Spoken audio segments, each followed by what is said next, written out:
કરજણ ધાવડ ચોકડી national highway bridge નીચે જે રસ્તા પાડવામાં આવેલા કાચા રસ્તાના કારણે ધૂળની ડમરી ઉડતા લોકોમાં પરેશાની।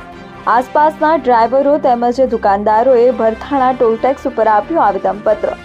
સૂત્રોની મળતી માહિતી મુજબ કરજણને 48 ધાવડ ચોકડી નીચે જે ટ્રાફિક સમસ્યાને લઈને હાઈવે ઓથોરિટીએ કરજણ સિનોરના ધારાસભ્યના કહેવા મુજબ બ્રિજ નીચે બંને તરફના જારિયા ખોલી નાખી રસ્તો પાડવામાં આવ્યો, પરંતુ તે રસ્તાનો કોઈ પણ પ્રકારનો પાકો કામ કે લેવલિંગ કરવામાં આવ્યું નથી, જેના કારણે ત્યાંથી મોટા વાહનો પસાર થતા ધૂળની ડમરીઓ ઉડે છે અને ચોમાસાની ઋતુમાં ત્યાં મોટા વાહનો પણ ફસાઈ જઈ ટ્રાફિકની સમસ્યાઓ સર્જાતી હતી અને હાલ ધૂળની ડમરીઓના કારણે આવતા જતા મુસાફરો તેમજ આસપાસના લારી ગલ્લાવાળા વેપારીઓ તેમજ વાહન ચાલકોને ભારે હાલાકી ભોગવવાનો વારો આવ્યો છે।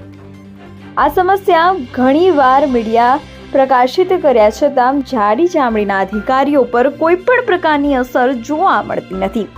આખરે આસપાસના લારી ગલ્લાવાળા વેપારીઓ તેમજ વાહન ચાલકો ભેગા મળી હાઈવે ભરથાણા ટોલ ટેક્સમાં મેન્ટેનન્સ વિભાગમાં આવેદનપત્ર આપવા જતાં ત્યાં કોઈ અધિકારી હાજર જોવા મળ્યા નથી।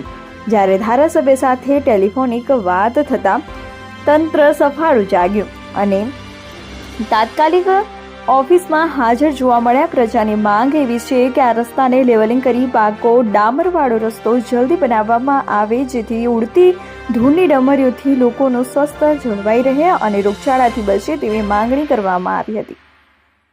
નિડર, નિષ્પક્ષ તેમજ પ્રજાપ્રિય ન્યૂઝ નેટવર્ક એટલે કે BN news Gujarati. BN news ગુજરાતીના ફેસબુક પેજને સર્ચ કરી લાઇક તેમજ ફોલો કરો, સાથે જ ઇન્સ્ટાગ્રામ પેજને પણ ફોલો કરો તેમજ યુટ્યુબ ચેનલને પણ સબસ્ક્રાઇબ કરો।